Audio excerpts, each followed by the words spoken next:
وقد قال النبي صلى الله عليه وسلم اغتنم خمسا قبل خمس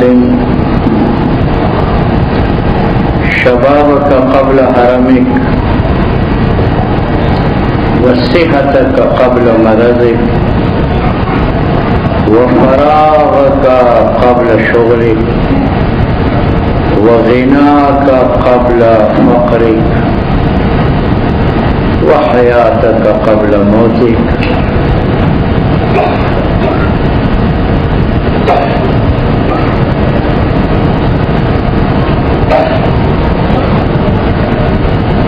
آپ صلی اللہ علیہ وسلم کا یہ ارشاد مبارک ہے،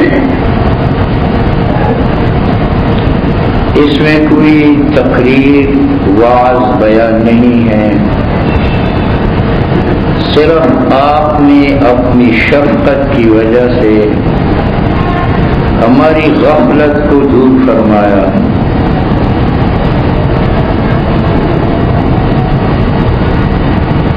فرمایا کہ جیسے تم صبح گھر سے نکلتے ہو تو اس گھر میں واپس بھی آ جاتے ہو،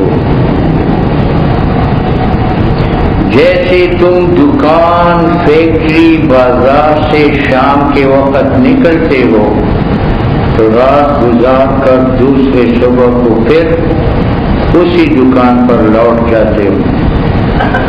فرمایا اسی طریقہ سے تم اس زمین سے نکل کر پیدا ہو چکے ہو تو یقیناً اسی طرح مر کر اس زمین میں دوبارہ لوٹنا پڑے گا. منہا خرجناکم وفیہا نعیدکم، جس زمین سے ہم نے تمہیں نکالا ہے اس زمین میں موت دے کر دوبارہ تمہیں لوٹائیں گے.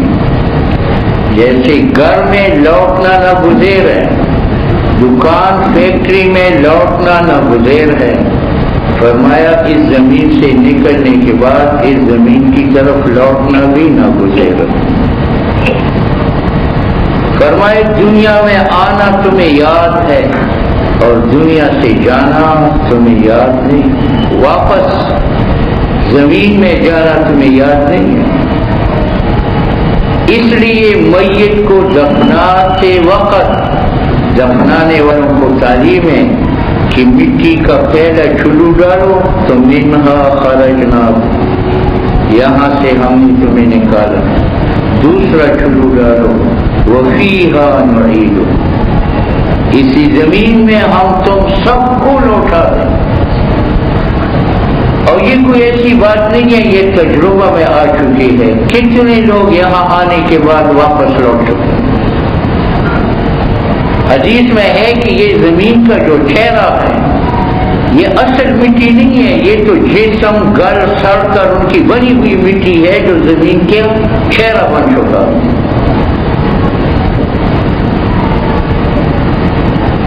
اب جس موت سے ہم غافل ہیں، اس موت کے بارے میں حضور نے فرمایا کہ یہ موت جب آئے گی اس کو دروازے پر دستک دینے کی ضرورت نہیں ہے کہ آپ محسوس کریں تو پہلے اپنے آپ کو سنبھالیں، یہ اچانک آئے گی. اس کو حجاب اٹھانے کی ضرورت نہیں ہے کہ یہ حجاب اٹھاتے اٹھاتے اپنے آپ کو آپ سنبھالیں، نہیں، یہ پردے کے اندر آئے گی.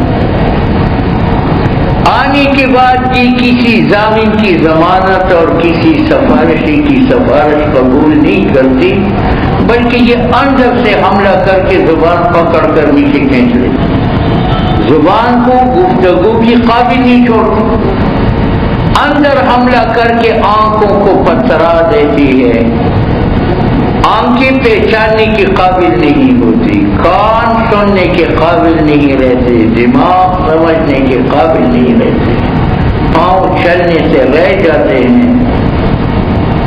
تو یہ نہ سوچو کہ موت آئے گی تو جلدی جلدی آپ کو سنبھالیں گے. اس کو نہ دروازے پر دستک کی ضرورت ہے، نہ پردہ اٹھانے کی ضرورت ہے، نہ اس کے سامنے کوئی ضامن اور سفارش آ سکتا ہے، نہ یہ کسی کی مانتی ہے. یہ تو اندر سے پھوٹتی ہے. پہلے زبان کو گدی سے پکڑ اندر کھینچتی تاکہ اب اس میں توبہ کی توفیق نہ رہے. جب موت کا یہ حال ہے کہ یہ اچانک آتی ہے تو بجائے اس کے حضور نے فرمایا کہ موت پہنچنے کے بعد آپ اپنے بچاؤ کی تدابیر کریں، وہ ناممکن ہے. پہلے سے تیار رہو. موتو قبل ان تموتو، اپنے کو پہلے سے موت کے لیے تیار کرو. ہمارا یہ خیال ہے موت آئے گی تو لا الہ الا اللہ پڑھیں گے.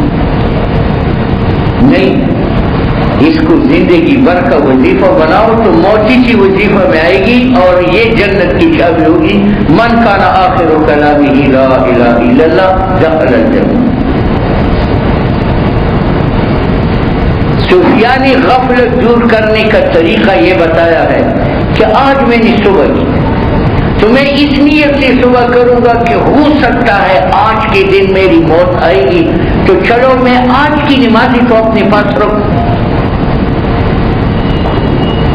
اس سے جو وسیع النظر لوگ ہیں وہ پھر یہ کہتے ہیں کہ اس جمعہ سے آئندہ جمعے تک جو ہفتہ ہے ہو سکتا ہے اس میں میری موت ہو، تو میں اس ہفتے کی نمازوں کا ناغنی کروں گا تاکہ موت کے ہفتے کی نمازوں کا اسٹاک تو میرے پاس.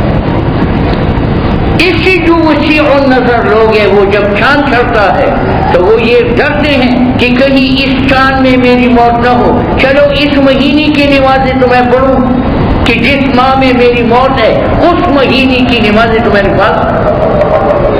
اور اسی وسیع النظر لوگ جب سال کا آغاز ہوتا ہے کہ جنوری کا مہینہ شروع ہوا تو ان کو ڈر محسوس ہوتا ہے کہ سال میں موت کا آنا کوئی بعید از عقل نہیں ہے. ہو سکتا ہے یہ میری موت کی سال ہو تو کم از کم اس سال کی نمازیں اور روزے حج اور زکات تو میرے پاس ہو. اور جو اہل اللہ ہے ان کی تو ولادت سے لے کر موت تک زندگی پر نظر ہے کہ اس زندگی میں تو موت کا آنا یقینی ہے. جس زندگی میں موت آتی ہے اس زندگی کی نمازیں روزے تمام عبادت میرے پاس.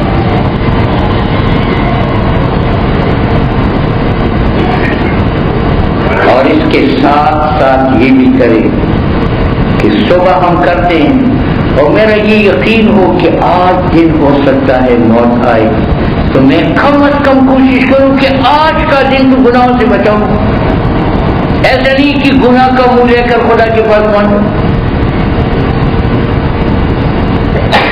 جب ہفتہ شروع ہو تو میں اس نیت سے اٹھوں کہ ہو سکتا ہے اس ہفتے میں میری موت ہو تو اس ہفتے میں گناہوں سے بچوں، اس مہینے میں گناہوں سے بچوں، اس سال میں جو موت کا آنا ممکن ہے اس پورے سال کی گناہوں سے بچوں.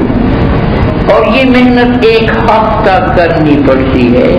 ایک ماہ جب عادت ہو جاتی ہے پھر گناہ چھوڑنے میں اور عبادات کرنے میں کوئی مشقت نہیں. آپ صلی اللہ علیہ وسلم نے ارشاد فرمایا کہ موت سے جو لوگوں میں غفلت ہے اس کو دور کرنی چاہیے. اور دوری کی یہ ہے کہ انسان ہر دن کو موت کا دن سمجھے، اس میں فرائض چھوڑے گا نہیں، گناہ کرے گا. ہر ہفتے کو موت کا ہفتہ سمجھے، اس میں نمازیں چھوڑے گا نہیں، گناہ کرے گا.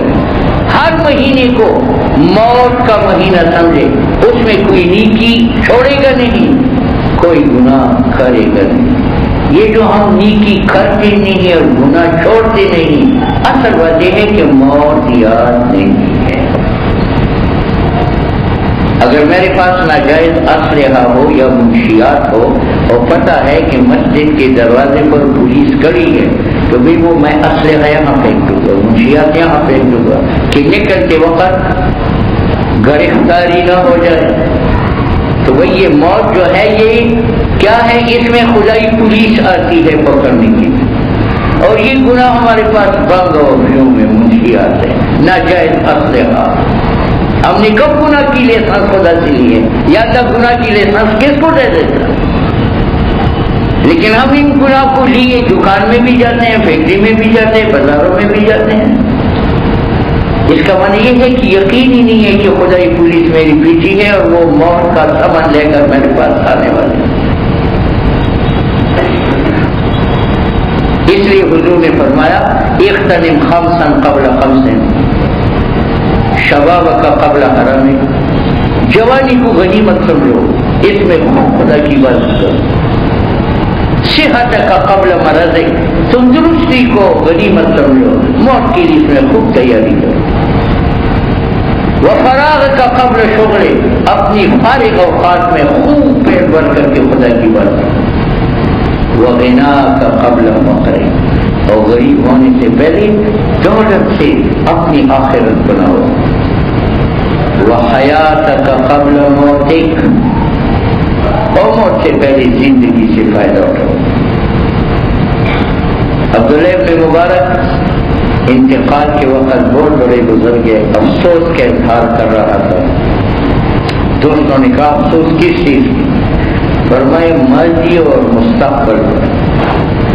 ماضی کا افسوس تو یہ ہے کہ ان راتوں پہ افسوس کرتا ہوں جن کو میں نے سوتے میں گزارا، کاش میں اس میں تہجد پڑھتا ہوں. ان دنوں پر افسوس ہے جن میں میں کھاتا میں نے گزارے ہیں، کاش ان دنوں میں کبھی کبھار روزہ پڑا.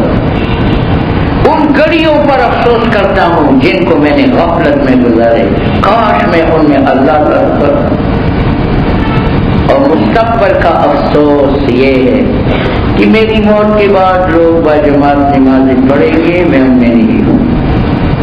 لوگ حج پر جائیں گے، میں ان میں نہیں ہوں.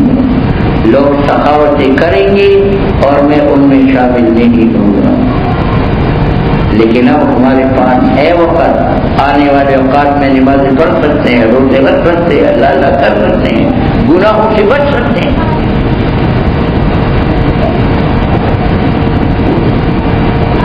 موت سے بچنا تو ناممکن ہے، لیکن موت کو آسان بنانا یہ ہمارے اختیار ہے.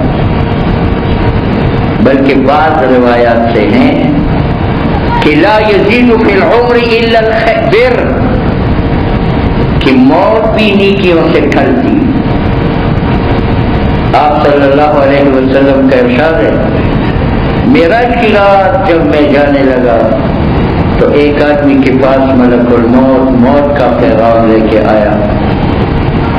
ایک خوبصورت آدمی نے ملک الموت کو واپس کر دیا. میں نے جبرائیل سے پوچھا یہ لوٹانے والا کون ہے؟ فرمایا یہ اس مرنے والے نے ماں باپ کی خدمت کی تھی، اس خدمت نے موت کا فرشتہ لوٹایا.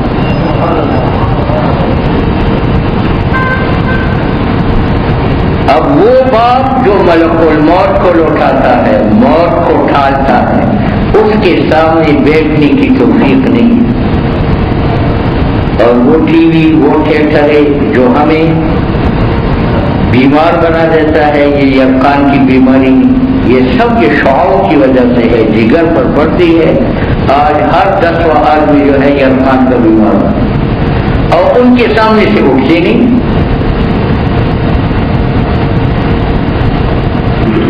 یہ یقین کی بیماری میں زیادہ دخل یہ موبائلوں کا ہے، یہ ٹی وی کے شعاعوں کا ہے، یہ فلمی پردوں کا ہے، یہ جگر کو جلا دیتا ہے. اب آپ صلی اللہ علیہ وسلم کا ارشاد مبارک ہے لو کان شیء ادنی من الکفر لمنعه اللہ فما شاء البار يفعل فإنه يدخل الجنة وما شاء العاق يفعل فإنه يدخل النار. آپ کا ارشاد مبارک ہے کہ اگر اف کہنے سے کوئی چھوٹا گناہ ہوتا تو اللہ اس کو بھی منع کرتا، لیکن اف سے چھوٹا گناہ نہیں ہے. تو ماں باپ کے بارے میں اولاد کو حکم ہے ولا تقل لهما اف. اس کے بعد حضور نے فرمایا کہ جو آدمی ماں باپ کا فرمان بردار ہے وہ جیسا بھی ہو فإنه يدخل الجنة، وہ جنتی. وما شاء يفعل العاق، یدخل النار، فرمایا ماں باپ کا نافرمان ساری زندگی سیدھے میں گزارے، سارا مال خدا کی راہ میں خرچ کرے، ساری عمر بیت اللہ میں گزارے، اس نے جہنم جانا ہے، اس نے بچنا نہیں۔ نئی نسل کہاں جا رہی ہے؟ میڈیا نے ہم سے نسل چھین، میڈیا نے ہم سے تہذیب چھین۔ وہ باپ جو باحترام تھا، آپ لوگ کیا کہتے ہیں اس کو، ڈی ڈی ڈیڈی، اس سے ڈی بنا دیا، جس کا مرتبہ خدا و رسول کے بعد ہے، آج اس کو ہم جوتے کے برابر نہیں سمجھتے۔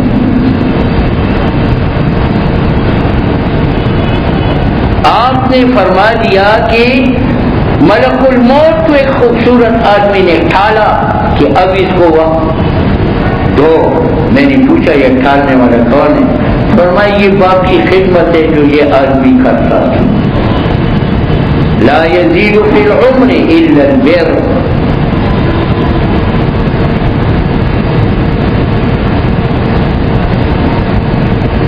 پھر آپ نے فرمایا کہ ایک آدمی تھا جس کو فرشتے پکڑنے والے تھے، جہنم میں گھسیٹنے والے تھے۔ ایک خوبصورت آدمی نے ان کو چھوڑا دیا۔ میں نے کہا یہ خوبصورت آدمی کون تھا جس آدمی کو گرفتاری سے بچایا؟ فرمایا یہ بہن کی خدمت تھی جو یہ آدمی مالی خدمت کرتا تھا، اور بہن کا بہت خوش تھا۔ اب دیکھو نیکی ہے جو آگے کام آ رہی ہے۔ فرمایا ایک آدمی تھی، پیاسا تھا، پیاس سے اس کی زبان نکلی ہوئی تھی، اتنے میں خوبصورت آدمی نے اس کو حوض کوثر کا پانی پلایا۔ میں نے کہا یہ پانی پلانے والا کون تھا؟ فرمایا یہ بیٹی کی خدمت تھی جو یہ آدمی کر رہا۔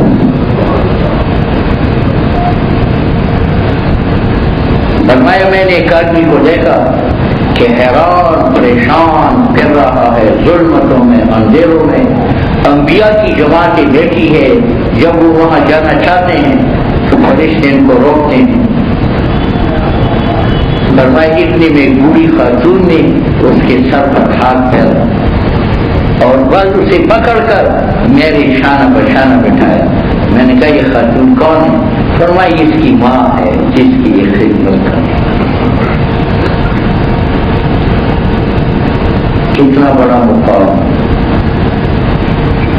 باپ کی خدمت، ماں کی خدمت، بیٹی کی مالی خدمت، بہن کی مالی خدمت، اس سے انسان کی دنیا بھی بنتی ہے، قبر بھی بنتی ہے، آخرت بھی بن جاتی ہے۔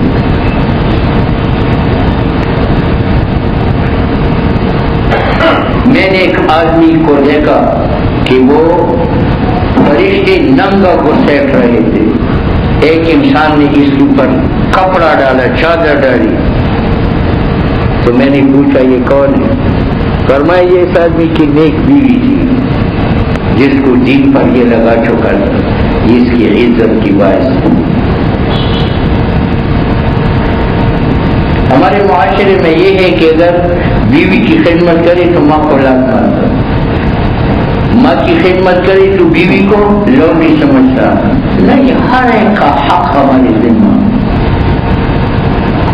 ماں کی حقوق میں اگر بیوی رکاوٹ بنے بے شک انسان لڑ سکتا ہے، لیکن بیوی کا اپنا حق اس میں خدا ہی ہو۔ لیکن آج کل نئی نسل بیگم کی خاطر ماں کو چھوڑ رہا۔ مشہور واقعہ ہے بنی اسرائیل کا کہ ایک نوجوان کو ماں سے بے انتہا محبت، بے انتہا۔ ماں نے کہا بیٹے اب میں بوڑھی ہو رہی ہوں، آپ کی خدمت کے لیے میں بیگم کا انتظام کرتی ہوں۔ شادی ہو گئی،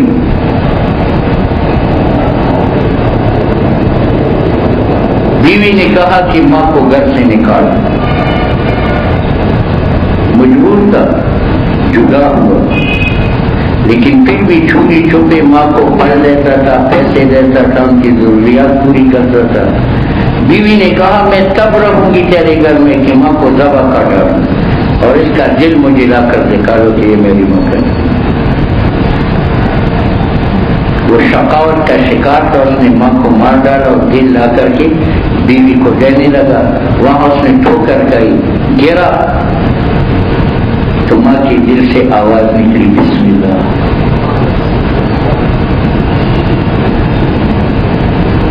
اب اس کو ہوش آئی کہ جو ماں ذبح ہونے کے بعد میری ہمدرد ہے، میں نے اس کو بیوی کی خاطر ٹھکرا دیا، لیکن اب وہ اس کے ہاتھ سے نکل چکا تھا، اس کا سر ایسا پھٹا تھا کہ زندگی نے ساتھ نہیں دی اور اسی حالت میں دنیا سے چلا۔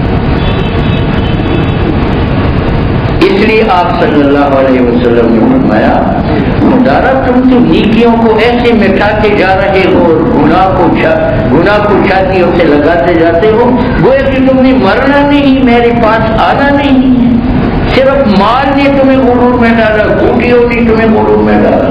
الہاکم التکاثر حتی زرتم المقابر، اتنے مگن ہو گئے مال جمع کرنے میں کہ تمہارا جنازہ قبرستان پہنچا، تم قبر میں اترے، اب آپ کی کھولتی دائیں بائیں قبر کی دیواریں ہیں، وہاں آپ کھولنے کا کیا مطلب؟ اس لیے ہم مسلمان ہیں، مسلمان کے لیے سب سے پہلے اسلام کا تقاضا ہے کہ ہمارے تمام اعضاء، ذہنی افکار، جسمانی قوتیں دین پر خرچ ہوں۔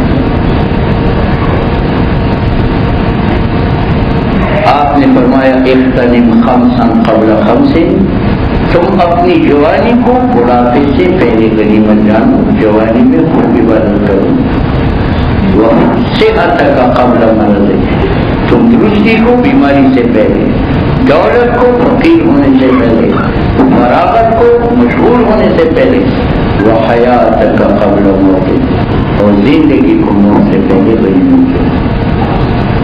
غنیمت یہ ہے کہ ہم اس میں خوب خدا کی عبادت کریں اور بڑوں کی خدمت کریں، ان کا احترام کریں۔ اور حدیث مبارک میں ہے کہ تمہارے ماں باپ کو جو اللہ نے مقام دیا ہے، تمہاری طاعت سے وہ بڑھتا نہیں ہے، اب تمہارا مقام بڑھے گا۔ حدیث نے، حضور نے ہر ماں کو کہا ہے کہ تیری بیٹی نے 9 ماہ جو تیرے پیٹ میں گزارے ہیں، اس کے بدلے اللہ نے ہم کو 9 مقبول حجوں کا ثواب دے دیا۔ آپ ماں کو حج کرائے یا نہ کرائے، اللہ کرا چکا۔ آپ نے بیٹی کو 9 ماہ تک پیٹ میں رکھا ہے، ہر ماں کے بدلے میں نے ایک مقبول حج آپ کو دیا، تو گویا کہ ایک بیٹی کے بدلے ہماری ماؤں کو اللہ نے 9 حجوں کا ثواب عطا فرمایا، باپ کو 9 حجوں کا ثواب۔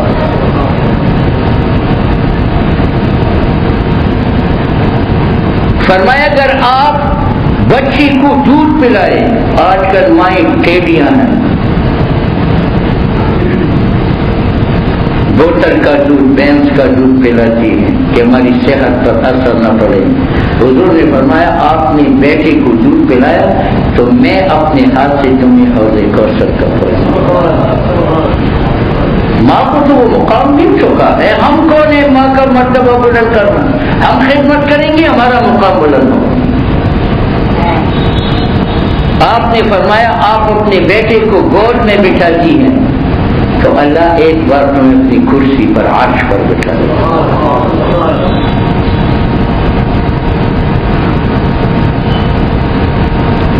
آپ نے فرمایا کہ ماں اگر بیٹی پہ شفقت کرتی ہے تو اس ماں پر خدا 100 ماؤں کی شفقت کرے۔ ہم ماں کا مقام مانے یا نہ مانے، وہ فرشتوں میں مانا ہوا مقام ہے۔ باپ اور ماں کے مقام کا ہم تصور نہیں کر سکتے۔ ہاں ہم ماں کی خدمت کریں گے، ہاتھ چھوئیں گے۔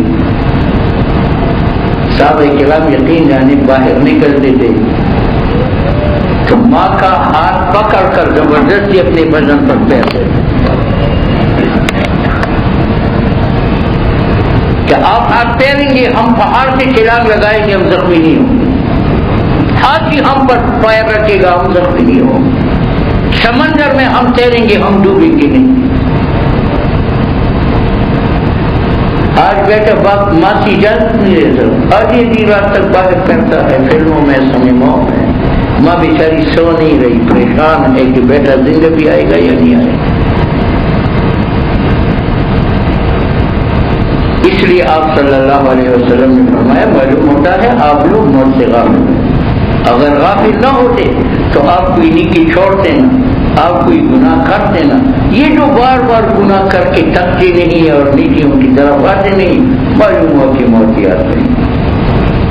اللہ دین پر چلنے کی توفیق اور بڑوں کے ادب و احترام کرنے کی توفیق نصیب فرمائے۔